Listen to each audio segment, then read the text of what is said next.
Hello and welcome everyone. स्वागत है आपका मेरे official YouTube channel agriculture success point पर।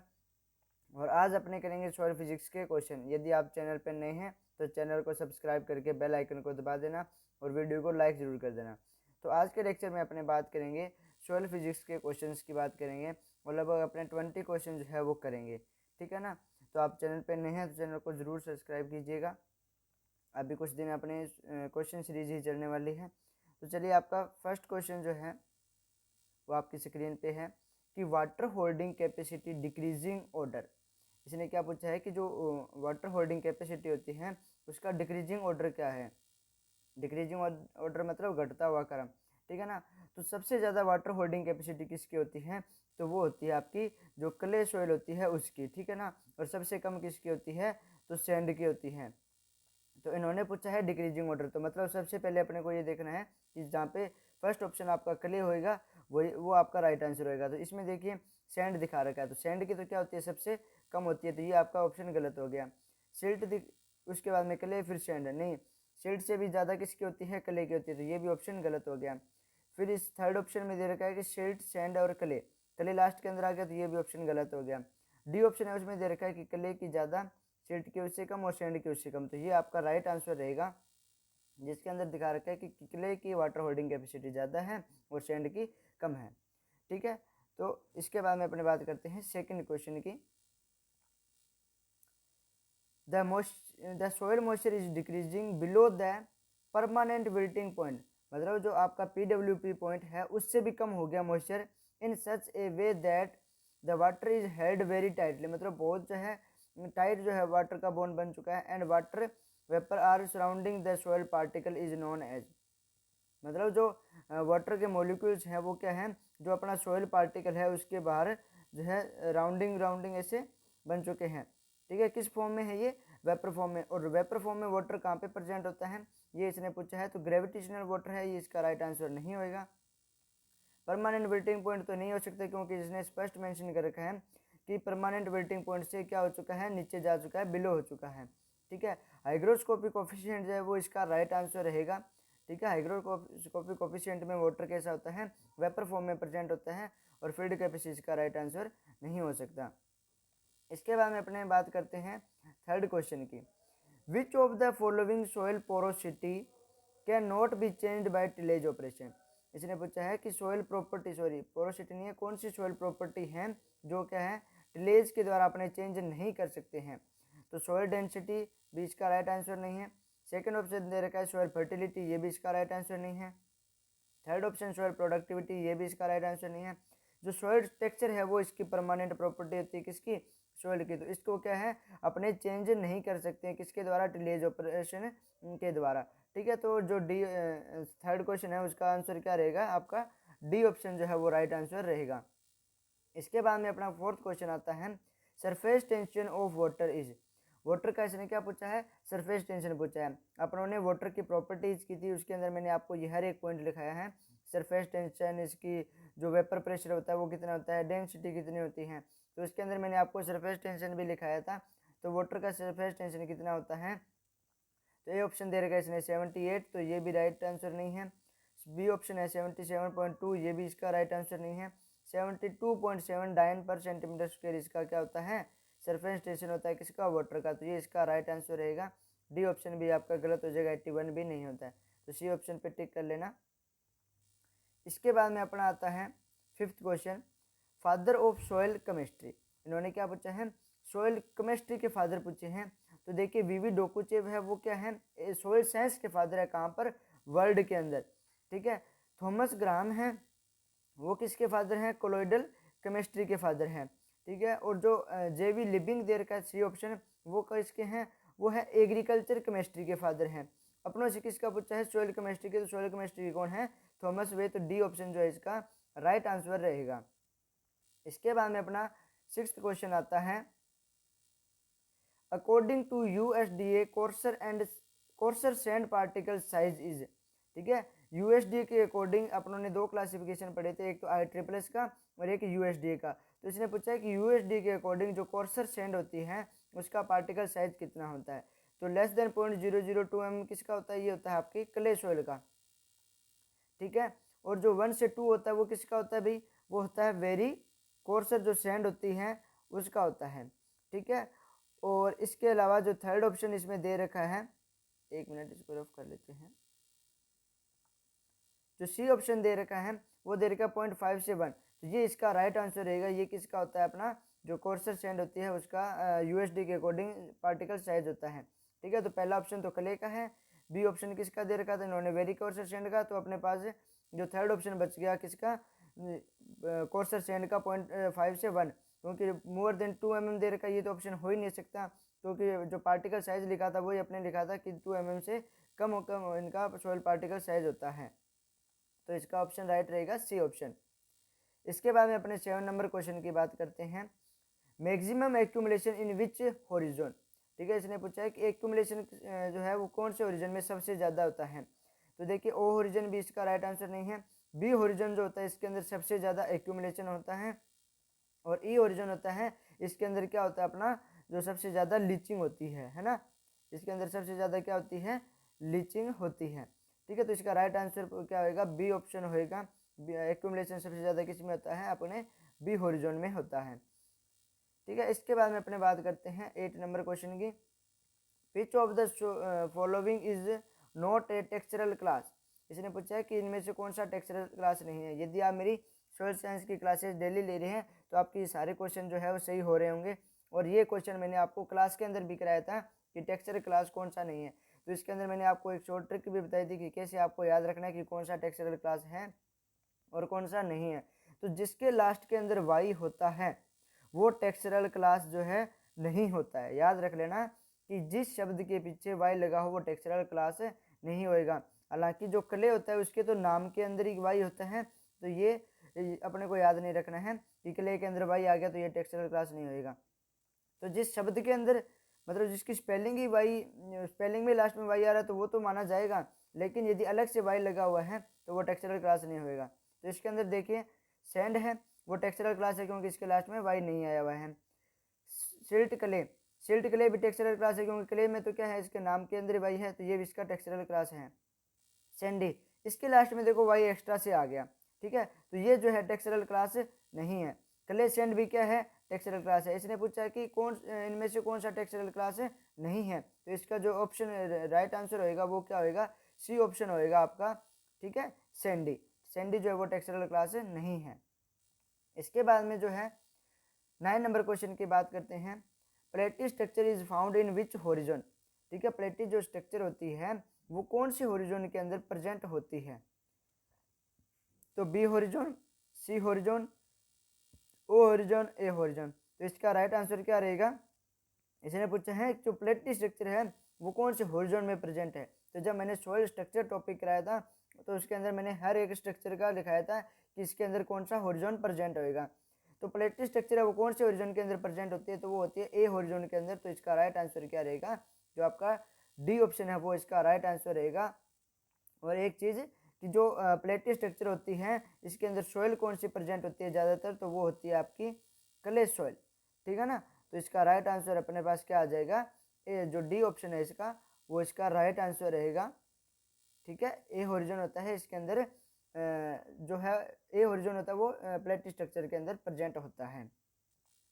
यदि आप चैनल पे नए हैं चैनल को सब्सक्राइब जरूर कर देना, और यदि आप मेरी क्लासेस नहीं लेते हैं यूट्यूब पे तो आप क्लासेस ज़रूर लीजिएगा, क्योंकि यहाँ पर अपने बेस्ट से बेस्ट कंटेंट पढ़ते हैं। और आप देखोगे कि इनमें से किसी ना किसी कंपटीशन एग्जाम के अंदर क्वेश्चन पूछा हुआ है, और ये क्वेश्चन इतने इंपॉर्टेंट हैं कि आने वाले जो भी एग्ज़ाम्स हैं एग्रीकल्चर से रिलेटेड उनमें क्वेश्चन पूछे जाएंगे ये, ठीक है ना। तो ये टॉप जो है सॉइल फिजिक्स के 20 क्वेश्चन हैं। Which of the following is used for texture analysis. 10th question अपना क्या है कि जो टेक्सचर एनालिसिस होता है उसके लिए अपने कौन सा यूज़ करते हैं इनमें से। तो अपनों ने जब सॉइल टेक्सचर किया था उसके अंदर मैंने आपको कराया था, और एक अलग से मैंने क्लास ली थी लॉ की जिसके अंदर मैंने आपको Darcy law, Stokes law, Poiseuille law, ये तीनों लॉ जो हैं एक क्लास के अंदर कंप्लीट किए थे। तो उन सभी क्लासेस के सॉइल फिजिक्स के सभी क्लासेस के लिंक आपको डिस्क्रिप्शन में मिल जाएंगे, वहाँ से भी आप जो टॉपिक समझना चाहते हैं वो आप समझ सकते हैं। तो इसने पूछा है कि टेक्सचर एनालिसिस के लिए अपने कौन सा मेथड यूज करते हैं। तो देखिए डार्सी लॉ होता है वो किसके लिए यूज किया जाता है, वाटर की मूवमेंट के लिए यूज किया जाता है। स्टोक्स लॉ है वो किसके लिए किया जाता है, टेक्सचर एनालिसिस के लिए किया जाता है। पाउसेली लॉ भी वाटर की मूवमेंट के लिए किया जाता है। तो इसका जो राइट आंसर रहेगा वो बी ऑप्शन रहेगा, क्योंकि इसने क्या पूछा है कि टेक्सचर एनालिसिस के लिए अपने किसका यूज करते हैं। तो इसका राइट आंसर जो हो जाएगा वो आपका हो जाएगा बी ऑप्शन, ठीक है, स्टोक्स लॉ। इसके बाद में अपना 11 नंबर क्वेश्चन आता है कि यूनिट ऑफ ओडीआर। ओडीआर क्या होता है, ऑक्सीजन डिफ्यूजन, ठीक है, ऑक्सीजन डिफ्यूजन रेट, ठीक है। तो ओडीआर पूछा, ऑक्सीजन डिफ्यूजन रेट की यूनिट पूछी, और मैंने आपको जब ये टॉपिक करा रहा था तो मैंने बोला था कि आपको यूनिट जो है वो याद रखनी है, क्योंकि एग्जाम के अंदर यूनिट बहुत ज़्यादा पूछी जाती हैं। तो ओडीआर यूनिट की बात करूँ तो मैं पहले फर्स्ट ऑप्शन दे रखा है कि ग्राम पर सेंटीमीटर स्क्वायर पर सेकंड, तो सेकंड के आ गया तो ये गलत हो गया ऑप्शन। किलोग्राम मीटर पर सेकंड, ठीक है, किलोग्राम और सेकंड तो ओडीआर के अंदर आता ही नहीं, तो ये भी ऑप्शन इसका गलत हो गया।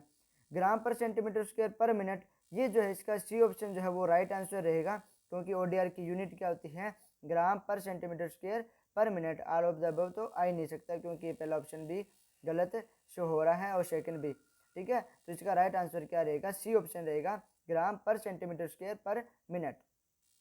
इसके बाद में अपना क्वेश्चन आता है 12 number, which of the following method can not be used for soil moisture determination in clay soil. Question को अच्छे से पढ़ना, ठीक है, क्वेश्चन की लैंग्वेज समझ आ गई तो आप क्वेश्चन जो है वो आसानी से कर सकते हैं। जैसे अपने सेकंड क्वेश्चन किया था वो थोड़ा सा घुमा के दिया था, और वो पता है किसका क्वेश्चन था, वो था आरआरबी एसओ का क्वेश्चन था, ठीक है, जो अपनों सेकंड क्वेश्चन किया था वो, ठीक है। तो क्वेश्चन की लैंग्वेज थोड़ा सा देखना, आपको हर एक क्वेश्चन का आंसर मिलेगा। तो इसके अंदर इसने क्या पूछा है कि जो क्ले सॉइल होती है ना, उसके अंदर अपने यदि सॉइल मॉइस्चर डिटर्मिनेशन करना चाहें तो इनमें से कौन सा मेथड है उसका यूज जो है नहीं करना चाहिए, कैन नॉट बी यूज्ड। तो देखिए जिप्सम ब्लॉक है, जिप्सम ब्लॉक का तो अपने किसके अंदर यूज नहीं कर सकते हैं, जो आपकी सेलाइन सॉइल होती है उसके अंदर अपने जो है जिप्सम ब्लॉक का यूज नहीं कर सकते हैं। ग्रेविमेट्रिक मेथड का यूज कर सकते हैं। जो टेंसियोमीटर होता है ना, इसका अपने जो है क्ले सॉइल के अंदर यूज नहीं कर सकते हैं। तो इसका जो राइट आंसर रहेगा 12th क्वेश्चन का वो क्या रहेगा, सी ऑप्शन रहेगा, टेंसियोमीटर जो मेथड है उसका अपने क्ले सॉइल के अंदर यूज नहीं करते हैं। तो ये मैंने जब टेंसियोमीटर कराया था उसके अंदर आपको ये लिखाया था पॉइंट मैंने कि क्ले सॉइल का इसके अंदर यूज नहीं करते हैं, ठीक है। तो ये आपका 12वां क्वेश्चन हो गया। 13वां क्वेश्चन देखते हैं क्या है, विच soil consistency is present in saturated condition. इसने बोला है कि इनमें से कौन सी सॉइल कंसिस्टेंसी है जो किसके अंदर प्रेजेंट होती है, सेचुरेटेड कंडीशन। सेचुरेटेड कंडीशन कौन सी होती है बेटा, जिसके अंदर क्या होते हैं, मैक्रो और माइक्रोपोर क्या है, पानी से भरे हुए, ठीक है, मैक्रो और माइक्रोपोर फिल विद वाटर। तो सेचुरेटेड कंडीशन के अंदर कौन सी सॉइल कंसिस्टेंसी प्रेजेंट होती है पूछा है, तो हार्ड कंसिस्टेंसी है, ये किसके अंदर प्रेजेंट होती है, तो हार्ड कंसिस्टेंसी प्रेजेंट होती है जो ड्राई कंडीशन होती है वहाँ पर, ठीक है। प्लास्टिक कंसिस्टेंसी की बात करूँ तो ये किसके अंदर प्रेजेंट होती है, तो ये वेट कंडीशन के अंदर प्रेजेंट होती है। और जो सॉइल स्टिकी कंसिस्टेंसी है वो कहाँ पर प्रेजेंट होती है, जहाँ पर वेरी वेट कंडीशन हो, मतलब बहुत ज़्यादा गीलापन हो, वहाँ पर प्रेजेंट होती है। और जो विस्कस कंसिस्टेंसी है वो कहाँ पर प्रेजेंट होती है, वो आपकी होती है सेचुरेशन कंडीशन पे, ठीक है, कहाँ पर प्रेजेंट होती है, सेचुरेशन कंडीशन पे प्रेजेंट होती है। तो इसमें अपनों ने क्वेश्चन में आंसर क्या पूछा है इन्होंने कि इनमें से कौन सी जो है वो सेचुरेटेड कंडीशन के अंदर प्रेजेंट होती हैं, तो विस्कस कंसिस्टेंसी इसका राइट आंसर आ जाएगा, ठीक है। सेचुरेटेड कंडीशन जो है वो किस में प्रेजेंट होती है, विस्कस कंसिस्टेंसी के अंदर प्रेजेंट होती है। 14 नंबर क्वेश्चन की बात करूं,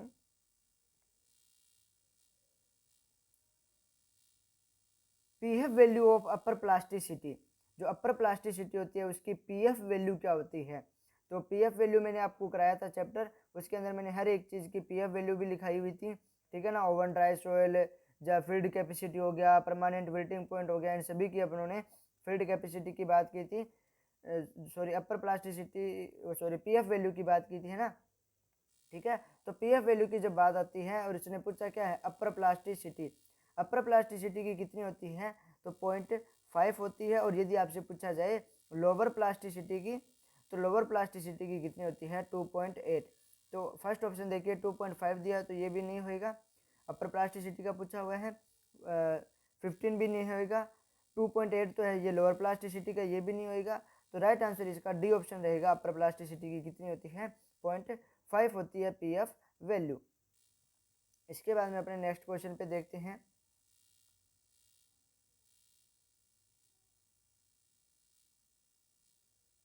फील्ड कैपेसिटी प्रेजेंट एट, इसने पूछा है कि फील्ड कैपेसिटी जो होती है वो कहाँ पर प्रेजेंट होती है। तो इसके अंदर आपको बार वैल्यू दी हुई है, तो आपको देखना है इसके अंदर कौन सा राइट आंसर रहेगा। 15 बार, 15 बार पे कौन सी प्रेजेंट होती है? PWP, permanent wilting point present होता है। बी ऑप्शन दिया हुआ है 0.1 टू 0.33 बार। हमने ऐसा सुना तो वह है, लेकिन थोड़ा सा अगले ऑप्शन देख लेते, क्या पता कोई और ऑप्शन भी मिला हो। ठीक है, सी ऑप्शन है 33 बार। ठीक है, 33 बार, 33 बार पे तो प्रेजेंट होती नहीं, तो ये तो ऑप्शन गलत हो गए फर्स्ट और थर्ड। डी ऑप्शन जो है वो है -0.1 टू -0.33 बार। अब देखिए इसके अंदर इसने क्या घुमा के दे दिया, यहाँ पे तो माइनस लगाया नहीं और यहाँ पे माइनस लगा के दे दिया, और बच्चे यहीं पे कंफ्यूजन होते हैं। ठीक है, कंफ्यूज होते हैं, वो क्या करते हैं, सेकंड ऑप्शन देखा कि 0.1 टू 0.33 बार, तो ये फील्ड कैपेसिटी प्रेजेंट होती है, इसी पे वो टिक करके आ जाते हैं। तो पहले आपको पूरे ऑप्शन पढ़ने हैं। ठीक है ना, तो इसके अंदर देखिए ऑप्शन क्या दे रखा है इसने, डी ऑप्शन -0.1 टू -0.33 बार, तो ये इसका राइट आंसर रहेगा। फील्ड कैपेसिटी वो इसी बार पे प्रेजेंट होती है, ना कि 0.1 टू 0.33 बार। माइनस नहीं लगा हुआ है, तो ये इसका ऑप्शन भी गलत हो जाएगा। नेक्स्ट अपने बात करते हैं 16 नंबर क्वेश्चन की। 16 नंबर क्वेश्चन में ये क्या बोल रहा है कि when porosity increase then bulk density. Porosity अपने चैप्टर किया था, उसके अंदर फैक्टर अफेक्टिंग पोरोसिटी की थी। ठीक है ना, तो उसके अंदर मैंने आपको बताया था कि यदि आपने पोरोसिटी का कंसेप्ट पढ़ लिया तो आपको आगे कोई भी पूछा जाए, चाहे बल्क डेंसिटी पूछा है, चाहे आपसे टिलेज का पूछा जाए, चाहे पडलिंग का पूछा जाए, तो हर एक चीज का आंसर जो है दे सकते हैं। यहाँ पे इसने क्या पूछा है कि जो पोरोसिटी है वो इंक्रीज हो जाए यानी बढ़ जाए, तो बल्क डेंसिटी है उस पर क्या इफेक्ट पड़ेगा।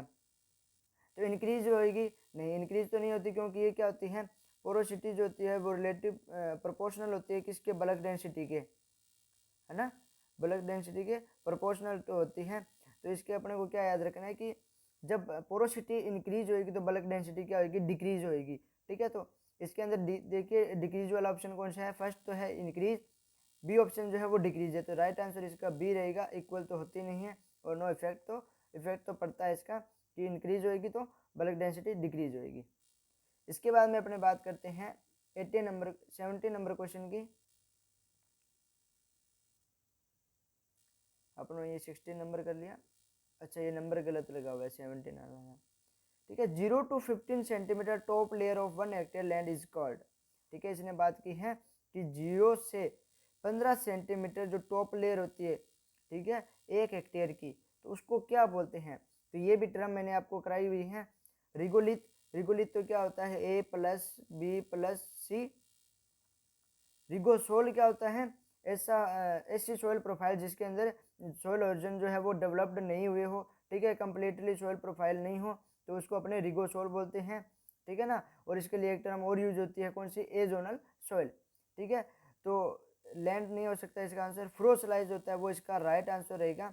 क्या होगा कि 0 to 15 centimetre top layer of 1 hectare land is called, क्या होता है, उसको फ्रोसलाइज बोलते हैं। और इसका वेट भी मैंने आपको लिखाया हुआ है, तो आपको फर्स्ट क्लास मेरी देख सकते हैं, जिसके अंदर मैंने आपको ये सॉइल प्रोफाइल चैप्टर कराया था, तो वहाँ पर मैंने ये शॉर्ट टर्म सारी लिखाई हुई है। ठीक है, तो ये इसका राइट आंसर रहेगा। ठीक है ना, आपको क्वेश्चन करने में भी अच्छे लग रहे होंगे। ठीक है ना, बेसिक से टॉप लेवल के क्वेश्चन मैंने बनाए हुए हैं, ये खुद ने बनाए हैं सारे क्वेश्चन। ठीक है, तो इसका जो राइट आंसर था वो डी ऑप्शन था। अब अपने बात करते हैं 17 नंबर क्वेश्चन की। एल्बिडो ऑफ क्रॉप लैंड, इसने पूछा है क्रॉप लैंड का पूछा है। इसमें शायद मेरे को लगता है 21 क्वेश्चन हो गए ना, 2 बार 16 के 17 आ रहा है, 21 क्वेश्चन है, चलो कोई ना, फायदा ही हुआ अपने को। तो जो क्रॉप लैंड होती है उसका एल्बिडो पूछा है। एल्बिडो तो है वो मैंने आपको उसकी एक टेबल बनवाई थी, हर एक चीज़ की अलग अलग एल्बिडो लिखाया था। जैसे ब्लैक बॉडी का कितना होता है, 0 होता है, और जो वाइट बॉडी होती है उसका एल्बिडो 1 होता है, और इसकी रेंज भी 0 टू 1 ही होती है। तो हाईएस्ट 0 किसका होता है, अपनी ब्लैक कोई भी जैसे ब्लैक सॉइल हो चाहे, ठीक है ना, चाहे कोई भी ब्लैक बॉडी हो उसका होता है, और 1 जो होता है वो वाइट बॉडी का होता है। इसने पूछा है क्रॉपलैंड का। तो 0.12 से 0.25 किसका होता है, अपनी जो बेयर लैंड होती है ना उसका होता है। ठीक है, 0.12 से 0.25 बेयर लैंड का होता है, और 0.0 टू 0.03 ये होता है अपने वाटर का एल्बिडो, और 0 किसका होता है, अभी मैंने आपको बताया था ब्लैक बॉडी का होता है, और 0.10 से 0.25 ये किसका होता है, ये होता है क्रॉपलैंड का। ठीक है, एक चीज़ देखिए, यदि आपने चीज़ें पढ़ रखी है तो आपको यदि जैसे मान लो इसके अंदर अपने को 3 ऑप्शन पता थे कि फर्स्ट ऑप्शन तो बेयरलैंड का होता है, बी ऑप्शन दे रखा वो वाटर का होता है एल्बिडो, सी ऑप्शन जो दे रखा वो किसका होता है, ब्लैक बॉडी का होता है। तो अपना राइट आंसर सीधा डी चले जाएगा, जिसमें कुछ भी लिखा हो। कल को यदि कोई क्वेश्चन गलत भी हो जाता है तो इसका यही नंबर मिलेगा अपने को। ठीक है ना, तो ऐसे क्वेश्चन किया करो कि पहले देखा करो, जैसे ये 3 ऑप्शन गलत हो गए, कल को 50-50 भी हो, मतलब ये 2 क्वेश्चन ऑप्शन गलत हो, ठीक है, और 2 ऑप्शन अपने को लग रहा है इनमें डाउट है, तो अपने देख सकते हैं कि यार ये इसका आंसर हो सकता है। ठीक है ना, तो क्वेश्चन को आप थोड़ा सा ध्यान से पढ़ना, एग्जाम के अंदर थोड़ा सा घुमा के देता है क्वेश्चन, और आंसर हालांकि आपको पता होता है, बस थोड़ा सा क्वेश्चन घुमा देते हैं तो आपको आंसर पता नहीं होता है। तो 17 नंबर क्वेश्चन का राइट आंसर रहेगा डी ऑप्शन। इसके बाद अपन नेक्स्ट क्वेश्चन की बात करते हैं। 20 नंबर की, यूनिट ऑफ थर्मल डिफ्यूजिविटी, जो थर्मल डिफ्यूजिविटी होती है उसकी यूनिट पूछी गई है। तो थर्मल डिफ्यूजिविटी की यूनिट क्या होती है, कैलोरी पर ग्राम पर डिग्री सेल्सियस, ये भी इसका आंसर नहीं है। सेंटीमीटर स्क्वायर पर मिनट, ये भी इसका ऑप्शन राइट आंसर नहीं है। सेंटीमीटर स्क्वायर पर सेकेंड, ये जो है इसका राइट आंसर रहेगा। कैलोरी पर डिग्री सेल्सियस, ये भी नहीं होता है। ठीक है ना, तो जो थर्मल डिफ्यूजिविटी होती है उसकी यूनिट क्या होती है, सेंटीमीटर स्क्वायर पर सेकेंड होती है। ठीक है, तो ये आपको याद रखने हैं। ठीक है, थर्मल डिफ्यूजिविटी की यूनिट क्या होती है, सेंटीमीटर पर सेकेंड होती है। ऐसे आपको स्पेसिफिक हीट हो गया, हीट कैपेसिटी हो गया, ठीक है, इनके मैंने आपको ये जो है यूनिट लिखा रखी है, तो ये भी आपको याद रखने की इनकी यूनिट क्या होती है। इसके बाद में अपने देखते हैं next question 19 number, heat transmitted in liquid and gas that is called. इसने बोला है कि हीट ट्रांसमिट होती है किसके अंदर, लिक्विड से गैस के अंदर। ठीक है, उसको क्या बोलेंगे, हीट ट्रांसमिट की बात हो रही है, ठीक है ना, ना कि हीट देने की बात हो रही है। तो कंडक्शन होता है इसके अंदर, क्या होता है, जो सॉलिड होता है उससे किसके अंदर जाती है, जो अपनी कूलर बॉडी होती है, मतलब ये बोल सकते हैं कि सॉलिड के अंदर हो रहा है तो उसको बोलेंगे अपने कंडक्शन। ठीक है, हीट ऑफ वेपोराइजेशन, वेपोराइजेशन में क्या होता है, लिक्विड से गैस में बदलने के लिए उसको कितनी हीट की अमाउंट जो है रिक्वायर्ड रहती है, वो होता है हीट ऑफ वेपोराइजेशन। इसमें पूछा है कि हीट ट्रांसमिट हो रही है लिक्विड से गैस के अंदर, उसको क्या बोलेंगे। जबकि हीट ऑफ वेपोराइजेशन क्या होता है बेटा, वो होता है कि लिक्विड से गैस में बदलने के लिए उसको अपने कितनी हीट दें, तब वो, जैसे मैंने आपको वाटर का एग्जाम्पल दिया था, ये तो मैंने प्रैक्टिकल से भी कराया हुआ है आपको क्लास के अंदर। जो लिक्विड पानी होता है, यदि उसको मैं वेपर में बदलना चाहता हूँ तो मैं इसको कितनी हीट दूँ कि ये वेपर में बदल जाए, तो उसको बोलते हैं अपने हीट ऑफ वेपोराइजेशन। ठीक है, कन्वेक्शन की बात करूँ, कन्वेक्शन क्या होता है कि लिक्विड से गैस के अंदर जब हीट ट्रांसमिट होती है तो उसको अपने क्या बोल देते हैं, कन्वेक्शन। तो इस, और जो हीट ऑफ फ्यूजन होता है वो क्या होता है कि सॉलिड से लिक्विड में बदलने के लिए, यानी बर्फ को पानी में बदलने के लिए जितनी हीट की रिक्वायरमेंट होगी वो कहलाती है हीट ऑफ फ्यूजन। ठीक है, मान लो मेरे पास कोई बर्फ है, ठीक है, यदि मैं इसको पानी में बदलना चाहूँ तो मैं इसको कितनी हीट दूँ, जितनी हीट दूंगा वो टोटल हीट क्या कहलाती है, हीट ऑफ फ्यूजन की। इसको मैंने बर्फ से पानी के अंदर बदला है तो मेरे को इतनी हीट देनी पड़ी। और अब से अपनों से क्वेश्चन के अंदर क्या पूछा गया है कि heat transmitted into liquid and gas, ठीक है, उसको क्या बोलेंगे, तो कन्वेक्शन जो है इसका राइट आंसर रहेगा। ठीक है, क्योंकि हीट ऑफ वेपराइजेशन और हीट ऑफ फ्यूजन के अंदर हीट देनी पड़ती है। कंडक्शन के अंदर क्या होता है, सॉलिड के अंदर हीट ट्रांसमिट होती है, और कन्वेक्शन में लिक्विड से गैस के अंदर जो हीट ट्रांसमिट होती है। इसके बाद में अपना आता है क्वेश्चन नेक्स्ट 22 नंबर 20 नंबर, ठीक है ना, 22 नंबर तो स्लाइड है। 20 नंबर क्वेश्चन है वो अपने आपको खुद को करना है और कमेंट के अंदर उसका आंसर देना है। मैं आपको बता देता हूँ ये कैसे होएगा। ठीक है, क्वेश्चन है कि if soil particle density is 2.6 ग्राम, ठीक है, आपको पार्टिकल डेंसिटी दे रखी है 2.6 ग्राम पर सेंटीमीटर क्यूब, ठीक है ना। और मास ऑफ सोइल इज 230 ग्राम, जो इसका वेट होता है वो कितना दे रखा है आपको, 230 ग्राम आपको वेट दे रखा है। हाइट ऑफ कोर सैंपलर मतलब एच दे रखा है आपको कितना, 3 सेंटीमीटर। और डायमीटर इज 8 सेंटीमीटर, 8 जो इसकी डायमीटर है यानी व्यास जो है वो कितना दे रखा है आपको, 8 सेंटीमीटर दे रखा है। और इसने पूछा है कि पोरोसिटी हमें बताओ कि पोरोसिटी कितनी हो रहेगी। तो मैंने आपको क्वेश्चन ये कराया हुआ है, ठीक है ना। और इसके अंदर थोड़ी सी वैल्यू चेंज थी, तो इसके अंदर आपको देखना है कि कैसे होएगा। मैं आपको बता देता हूँ कि इसको करना कैसे है। इसके अंदर आपको अब जो कोर सैंपलर होता है उसका वेट नहीं घटाना है, क्योंकि इसने क्या है, सिर्फ देखो यहाँ पे मेंशन कर रखा है मास ऑफ सोइल इज 230 ग्राम। एक मिनट रुकिए, ये देखिए मास ऑफ सोइल इज 230 ग्राम, ठीक है ना। तो ये किसका दे रखा है, जो सोइल होती है उसका वेट दे रखा है, ना कि अपने को सोइल सैंपलर और सोइल का वेट दे रखा है। तो जब सीधा ही सोइल का वेट दिया हो तो इसके अंदर कोर सैंपलर का वेट नहीं घटाते हैं। और एग्जामिनर कंफ्यूज करने के लिए आपको क्या देता है, ये भी दे देता है मास ऑफ सोइल और साथ में कोर सैंपलर का वेट भी दे देता है। तो स्टूडेंट क्या करते हैं, उसको घटा देते हैं। तो इसको माइनस नहीं करना है बेटा, ध्यान रख लेना। इसके अंदर सिर्फ आपको सिर्फ सोइल का वेट दिया है तो वही रखना है। इसको करेंगे कैसे वो देखते हैं। और यदि आपने वीडियो को अभी तक लाइक नहीं किया है तो वीडियो को लाइक ज़रूर कर देना। तो देखिए इसको करते हैं, मैं आपको बता देता हूँ करना कैसे है, बाकी इसको करोगे आप ही और कमेंट में मेरे को इसका आंसर ज़रूर बताओगे। अब देखिए सबसे पहले इसको, यदि ऐसा क्वेश्चन आ जाए जिसके अंदर आपको क्या है, बल्क डेंसिटी न दे रखी हो, सिर्फ पार्टिकल डेंसिटी दे रखी हो, तो सबसे पहले अपने बल्क डेंसिटी निकालेंगे।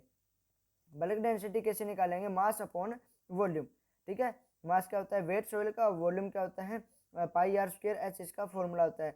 तो पाई आर स्क्वायर से जो है अपने वॉल्यूम ज्ञात करेंगे। इसने डायरेक्ट ना ही वॉल्यूम दे रखा है, वेट तो दे दिया, डायरेक्ट वॉल्यूम नहीं दिया। जबकि वॉल्यूम के जो अपने को वॉल्यूम निकालने के लिए जो जो डायमीटर क्राइटेरिया अपने को चाहिए वो दे रखा है। जैसे इसने क्या दे दी, हाइट दे दी और इसने जो है डायमीटर दे दिया। तो बी डी निकालनी है, तो बी डी का फॉर्मूला क्या होगा, मास अपॉन वॉल्यूम, ठीक है। तो वॉल्यूम के मास तो अपने पास है, वॉल्यूम कैसे निकालेंगे, तो पाई आर स्क्वायर एच, ठीक है। पाई का मान आप 3.14 रख लेना, ठीक है। और आर स्क्वायर क्या हो जाएगा, अब देखिए बच्चे यहाँ पे क्या करते हैं, सीधे 8 लिख लेते हैं कि डायमीटर दे रखा है ये रख दो। तो रेडियस जो होती है वो क्या होती है, आधी होती है डायमीटर की, है ना। तो डायमीटर क्या होता है, रेडियस का दुगना होता है।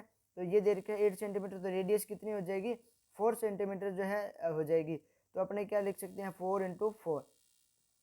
यदि आप थोड़ा सा दिमाग लगाओगे तो आर स्क्वायर दे रखा है मतलब रेडियस का दुगना दे रखा है, ठीक है। और जो फॉर्मूला होता है इसके अंदर रेडियस का दुगना पूछा जाता है, आर स्क्वायर, है ना, ठीक है। तो डायमीटर भी तो क्या होता है 8 दे रखा है, डायमीटर का डबल हो गया, तो इसका क्या कर दो, हाफ कर दो, तो 4 × 4 हो जाएगी। इसके बाद में देखिए पाई आर स्क्वायर एच, हाइट पूछी है, हाइट कितनी दे रखी है इसने, 3 सेंटीमीटर दे रखी है। अब आप इसको मल्टीप्लाई कर लेना, ठीक है। पहले आप 4 चौके 16, 16 2 32 48 को कर लेना। 48 को किससे करोगे, 3.14 से करोगे, जो अब आपके पास आएगा ऑप्शन, ठीक है ना। इनको मल्टीप्लाई करने के बाद आपके सामने जो वैल्यू आएगी उसको क्या करोगे आप, ठीक है, उस वैल्यू को आप यहाँ पे रखो। जैसे 230 ग्राम दे रखा है, एक मिनट रुकिएगा, 230 ग्राम आपको वेट दे रखा है। मान लो जैसे आपका वॉल्यूम आया आपका 170 ऐसा सा आ जाए, यदि मान लो, आपको वैसे बता रहा हूँ, तो आप इसको डिवाइड करोगे, आपके पास फिर क्या आ जाएगी, बल्क डेंसिटी आ जाएगी। जब बल्क डेंसिटी आ जाएगी तो आपको क्या करना है, सिर्फ उस फॉर्मूले में लिखना है। पोरोसिटी का फॉर्मूला क्या होता है, 1 माइनस, एक second, 1 minus B D upon P D into 100, ठीक है। तो पहले क्या करोगे, जितनी बी डी आई है उसमें पी डी से भाग दे दोगे, 2.6 से डिवाइड कर दोगे जितनी बी डी आई, ठीक है। और जितने पहले डिवाइड करेंगे, डिवाइड करने के बाद जितना आएगा उसको 1 में से घटा देंगे, ठीक है। और उसके बाद में आप 100 से इसको मल्टीप्लाई कर दोगे तो वो परसेंट के अंदर आ जाएगी अपनी पोरोसिटी, ठीक है। तो इस टाइप से आपको इस क्वेश्चन को करना है। और आपको कमेंट के अंदर मेरे को बताना है इन चारों ऑप्शन में से कौन सा है। पहला ऑप्शन है 55%, सेकंड ऑप्शन है 62%, थर्ड ऑप्शन है 33% और फोर्थ ऑप्शन है वो 42% है। तो कमेंट में आप ज़रूर बताना कि इसका क्या राइट आंसर है। ठीक है, तो आई होप कि आपको ये क्वेश्चन सीरीज अच्छी लगी होगी। ठीक है, और कल की क्लास के अंदर अपने इसको और बेहतर तरीके से करेंगे। कल जो है वो क्वेश्चन अपने रहेंगे वो रहेंगे प्लांट न्यूट्रिएंट के। ठीक है ना, 2 दिन क्लासेस जो है वो प्लांट न्यूट्रिएंट की रहेगी। 2 लेक्चर अपने मतलब आज और कल, सॉरी कल का और परसों का जो है क्वेश्चन सीरीज वो उसके अंदर किसको ऐड कर रहा हूँ मैं, न्यूट्रिएंट के क्वेश्चन को ऐड कर रहा हूँ, क्योंकि न्यूट्रिएंट के बहुत सारे क्वेश्चन बन सकते हैं और एग्जाम के अंदर बहुत अलग अलग तरीके से पूछे जाते हैं। तो आज अपनों ने कंप्लीट सॉइल फिजिक्स के क्वेश्चन किए 20। कल जो है अपने प्लांट न्यूट्रिएंट के क्वेश्चन करेंगे, उसके बाद परसों में प्लांट न्यूट्रिएंट के करेंगे, फिर पेडोलॉजी के कुछ टॉप 20 क्वेश्चन करेंगे। ठीक है ना, इस टाइप से अपने कुछ 100-150 के करीब क्वेश्चन करने की कोशिश करेंगे। ठीक है, जितने हो सकेंगे उतने क्वेश्चन अपने करेंगे। ठीक है, और यदि आप चैनल पर नए हैं तो चैनल को सब्सक्राइब करके बेल आइकन को ज़रूर दबा देना और वीडियो को लाइक करके शेयर ज़रूर करना। और इस जो प्लेटफॉर्म है इस पर ज़्यादा से ज़्यादा एग्रीकल्चर कम्युनिटी को जोड़िएगा। और डेली 10 बजे, अब तो क्वेश्चन सीरीज स्टार्ट होगी, वरना डेली 10 बजे इस पर सोयल साइंस की क्लासेज लगती हैं। जैसे ये क्वेश्चन सीरीज खत्म होगी उसके बाद में अपने वापस से वो अपने स्टार्ट कर देंगे। अपना मैन्योर चैप्टर है उसके अंदर सिर्फ एक वर्मी कंपोस्ट रह गया है और सॉइल केमिस्ट्री रहेगी अपनी। ठीक है, बाकी जो है अपने सॉइल फिजिक्स कर ली, पेडोलॉजी भी कर ली, सॉइल केमिस्ट्री रही है वो मतलब अपने कर लेंगे। तो आप क्वेश्चन सीरीज़ के बाद क्लासों को ज़रूर ज्वाइन कीजिएगा। Thank you.